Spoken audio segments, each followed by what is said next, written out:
আজকের গল্প তোমার দক্ষিণ ভারত ভ্রমণ। গল্পটি যদি আপনাদের ভালো লাগে তাহলে একটুখানি সাবস্ক্রাইব করে দেবেন এবং আমাদের পাশে থাকবেন।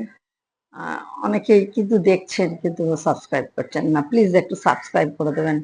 আর যদি আপনাদের একটু লাইক করে দেবেন, লাইকটা আমাদের একটু মোটিভেশন বাড়ায় পরবর্তী ভিডিওটা বানানোর জন্যে।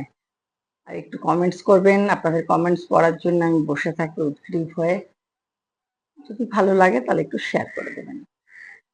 শুরু করছি আজকের গল্প তোমার দক্ষিণ ভারত ভ্রমণ। তোমাদের দক্ষিণ ভারত ভ্রমণকালে যে তিনটি জায়গা তোমার মনে জায়গা করে নিয়েছে তা হলো পাম্বান রেল সেতু, ভারতের শেষ জনপদ ধনুষ্কোদি ও কন্যাকুমারী মন্দির। আজীবন মনে থাকবে তার। তোমার রাজস্থান যাত্রার পূর্বে এইসব স্মৃতি বারবার মনে হচ্ছে। প্রথমেই পাম্বান সেতু ভারতের মূল ভূখণ্ডের পন্টপম শহরকে পাম্বান দ্বীপ ও রামেশ্বরমকে সংযুক্ত করে।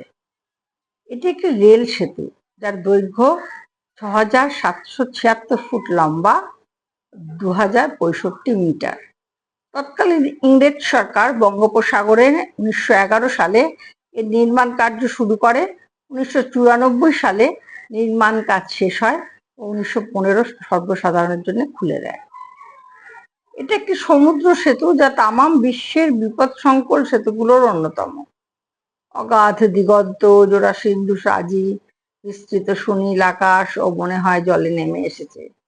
কারণটা অনুমেয়। জলের রং নীল, বিভিন্ন রকমের ঢেউ বয়ে চলেছে, সমুদ্রের গর্জন তাও শোনা যায়। এই সেতুর ওপর দিয়ে ধীর লয়ে ট্রেন চলে। অনেকদিন আগে এই সেতু থেকে একটি ট্রেন সমুদ্রে গিয়ে পড়ে। বেশিরভাগ যাত্রীর সেদিন অসহায়ভাবে সলিল সমাধি হয়ে মৃত্যুবরণ করে। সামুদ্রিক ঝোড়ো হাওয়া প্রায় বয়ে চলে এই সেতুর উপর দিয়ে। এই সেতুর আরেকটি বিশেষত্ব হলো সেতুর মাঝ বরাবর বাসকুল বিভাগ আছে, যা জাহাজ বা বার জেলে দুভাগে বিভক্ত হয়ে উপরে উঠে যায়। জাহাজ সহজেই যাওয়া আসা করতে পারে। বান্দ্রা, ওয়ারলি, সিলিং খোলার আগ পর্যন্ত এটি ভারতের দীর্ঘ সমুদ্র সেতু ছিল। পাম্বান সেতু ১৯৮৮ সাল পর্যন্ত ভারতের একমাত্র ভূতল পরিবহন ব্যবস্থা ছিল, যা তামিলনাড়ুর রামেশ্বরমকে মূল ভূখণ্ডের সাথে যুক্ত করেছিল। ২০১৮ সালের ডিসেম্বর মাসে এক সামুদ্রিক জোরালো ঝড়ের রেল সেতুর বাসকুল অংশটি ক্ষতিগ্রস্ত হয়, ফলে ৩ মাসের জন্য সেতুর ওপর দিয়ে রেল যাত্রা স্থগিত করা হয়। ২০১৯ সালের ২৭শে ফেব্রুয়ারি থেকে পুনরায় রেল চলাচল শুরু করা হয়েছে। একটি সড়ক সেতু ও সমান্তরালভাবে সমুদ্রের উপর তৈরি করা হয়েছে। ১৯৮৮ সালের ২রা অক্টোবর ভারতের তৎকালীন প্রধানমন্ত্রী রাজীব গান্ধী সেতুটির উদ্বোধন করেন। ২৩৪৫ কিলোমিটার লম্বা, ১৪৫৭ মাইল এই সেতু অন্যায় ইন্দিরা গান্ধী সড়ক সেতু নামে পরিচিত। অন্যায় ইন্দিরা গান্ধী সেতু NH-49 কে রামেশ্বরম দ্বীপের সাথে যোগ করেছে। এটি পক প্রণালীতে পন্ডপম ও পাম্বান রামেশ্বরমের জেলেদের শহরের মধ্যে দাঁড়িয়ে আছে। পরবর্তীতে তোমরা গিয়েছিল বহু আলোচিত রহস্যময় শহর ধনুষ্কোডিতে। তামিলনাড়ু রাজ্যের এক ছোট শহর এটি। এর ধার ঘেঁষে একটি রাস্তা চলে গেছে। এটাকে ভারতের শেষ জনপদ রাস্তা বলা হয়। এই রাস্তা থেকে প্রতিবেশী দ্বীপ রাষ্ট্র শ্রীলঙ্কাকে দেখা যায়। তামিলনাড়ু রাজ্যের পাম্বন দ্বীপ বা রামেশ্বরম দ্বীপের দক্ষিণ পূর্বে ও শ্রীলঙ্কার তালাইমান্নারের থেকে প্রায় ২৪ কিলোমিটার পশ্চিমে অবস্থিত এই রহস্যময় শহর ধনুষ্কোডি। আদতে জেলেদের শহর। দক্ষিণ নকশার ছোট ছোট বাড়িতে জেলেরা তাদের পরিবারের লোকজন নিয়ে বসবাস করে। ধনুষ্কোডি হলো ভারত ও শ্রীলঙ্কার সীমান্ত, যা পক প্রণালীর বালিয়াড়ির ওপর অবস্থিত। অতীতে ১৯৬৪ ডিসেম্বরে রামেশ্বরম দ্বীপ আচমকাই এক সামুদ্রিক ঘূর্ণিঝড়ে লণ্ডভণ্ড হয়ে যায়। ধনুষ্কোডি শহর বিধ্বস্ত হয়ে পড়ে।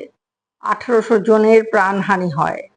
এরপরই সরকার থেকে শহরটিকে বসবাস করার অনুপযুক্ত করা হয়েছে। বর্তমানে ৫০০ জন জেলে, ৫০টি কুড়ে ঘরে তাদের পরিবার নিয়ে বসবাস করে। দিনে শহরটিতে বাইরের লোক প্রবেশ করতে পারে, কিন্তু সন্ধ্যার পরে আর কেউ শহরে প্রবেশ করতে পারে না। তমা আরো খুশি হয়েছিল যখন শুনল পুরুষোত্তম ভগবান রামচন্দ্রের সাথে এই শহরটির নাম জড়িত আছে। সেটা হলো সীতাকে অনুসন্ধান করতে করতে ভগবান রাম অনুজ ভাই লক্ষণ, হনুমান, সুগ্রীব, জাম্বুবান সহ বিশাল বানর সেনাবাহিনী নিয়ে এখানে আসেন। কিন্তু উত্তাল সিন্ধু রাজি টপকে কিংবা লঙ্কায় গিয়ে সীতাকে উদ্ধার করবেন তা নিয়ে ভাবিত হন। কেননা সত্যি সেতু তৈরি করবেনই কিভাবে?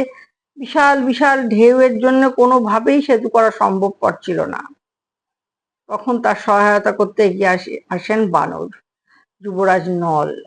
তিনি পরামর্শ দেন নানা প্রস্তর ও গাছের গায়ে রাম নাম লিখে উত্তাল সিন্ধুতে ভাসিয়ে দিলে তার জোড়া লেগে সেতুতে রূপান্তরিত হবে। তাই হয়েছিল, এবং এই সেতু পেরিয়েই রামচন্দ্র লঙ্কায় পৌঁছে যান ও শেষে লঙ্কেশ্বর অজেয় ও রাবণের সাথে সম্মুখ সমরে অবতীর্ণ হন।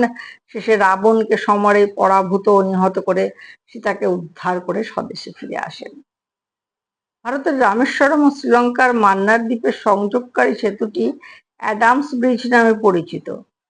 সীতা উদ্ধার করে দেশে আসার পর ভগবান শ্রী রামচন্দ্র তার ধনুকের অগ্রভাগ দিয়ে সেতুটি ধ্বংস করে দেন। সেই থেকে এই স্থানটির নাম হয় ধনুষ্কডি বা ধনুকের সমাপ্তি। দেবী কন্যাকুমারী আম্মান মন্দিরটি আনুমানিক 3000 বছর আগে পুরনো। এর একটি পৌরাণিক কাহিনী আছে। তমাও সে কাহিনী পড়া শুরু করলো এবার। দেবাদিদেব মহাদেব কাশীবাসী, তার শক্তির কেন্দ্র হলো দক্ষিণ দেশের কন্যাকুমারী। পূর্বে বঙ্গোপসাগর, পশ্চিমে আরব সাগর, দক্ষিণে ভারত মহাসাগরের জলধারা অনবরত ধৌত করে চলেছে দেবীর চরণ যুগল। পুরাণ যুগে এখানে আবির্ভূতা হয়েছিলেন দেবী পার্বতী কুমারী রূপে। তখন রাক্ষস বংশোদ্ভূত মহাপরাক্রমী দুর্জেয় অসুর বানাসুর রাজত্ব করছেন। শুধু তাই নয়, কঠোর তপস্যায় প্রজাপতি ব্রহ্মাকে সন্তুষ্ট করে দুর্লভ এক বর চেয়ে নিয়েছেন। ত্রিভুবনে কেউ তাকে হত্যা করতে পারবে না, এক কুমারী কন্যাই তাকে হত্যা করবে। ব্রহ্মার থেকে বর পাবার পর বানাসুরের ঔদ্ধত্য বেড়ে যায়, দেবলোক আক্রমণ করে। সেখান থেকে সকল দেবতাদের বিতাড়িত করেন। হতাশ হয়ে দেবতারা ভগবান নারায়ণের শরণাপন্ন হন। নারায়ণের পরামর্শ মেনে দেবতারা এক যজ্ঞ আরম্ভ করেন।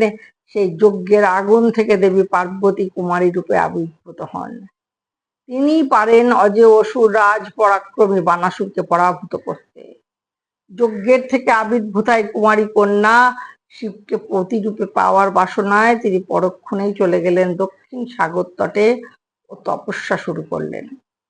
তার কঠোর তপস্যায় শিব সাড়া দিলেন, কিন্তু নারদ দেখলেন কুমারী কন্যা বিয়ে করলে তো বানাসুরকে নিহত করা সম্ভব নয়।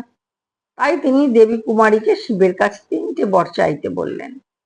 দেব ঋষি নারদের পরামর্শ অনুযায়ী দেবীও 3টি বর চান মহাদেবের কাছে। 3টি বর সেগুলো হলো: 1, চোখ ছাড়া নারকেল; 2, শিরাহীন তাম্বুল; 3, গিঁটবিহীন আঁখ ও বিয়ে হবে রাতে, সকাল হলে তিনি অরক্ষণীয়া হবেন। দেবাদিদেব যথাসময়ে সব জোগাড় করে দলবল সমেত রওনা দিলেন বিয়ে করতে। নারদ পড়লেন মহা ফ্যাসাদে। এই বিয়ে তো আটকাতেই হবে, না হলে তো বানাসুরকে নিধন সম্ভব নয়। তাই তিনি শিবকে বিভ্রান্ত করলেন। তখন মহাদেব দল বল নিয়ে কন্যাকুমারী থেকে কিছু আগে সুচিন্দ্রমে, সেখানে আচমকাই গভীর রাতে মোরগ ডেকে ওঠায়। মহাদেব ও তার দলবল ভোর হয়ে গেছে দেখে ওখান থেকে ফিরে গেলেন। অপরদিকে মালা হাতে নিয়ে দেবী বিয়ের প্রহর গুনছেন। নিশি রাতের আধার কেটে সকাল হলো, সামনে বিয়ের সব উপাচার সাজানো। মহাদেব এসে পৌঁছলেন না। 3 সাগরের জল বিয়ের সব উপাচার নিমেষেই ভাসিয়ে নিয়ে গেল। হতাশা কাটিয়ে দেবী দেবতার পরামর্শে বানাসুরের সাথে সংগ্রামে লিপ্ত হলেন ও শেষে তাকে নিহত করেন। যুদ্ধে পরাভূত বানাসুর দেবীর কাছে আবেদন করেন তার মৃত্যু স্থান যেন তার নামেই খ্যাতি লাভ করে। দেবী তাকে বিমুখ করেননি। তার মৃত্যু স্থানটি বানাসুর তীর্থ নামে পরিচিত। এবারে আসি কোন মেয়েদের কুমারী পুজো করা যায়, কি নাম তাদের। শাস্ত্র মতে 1 থেকে 16 বছরের মেয়ে ও যারা ঋতুমতী নয় তারাই এই পুজোর যোগ্য।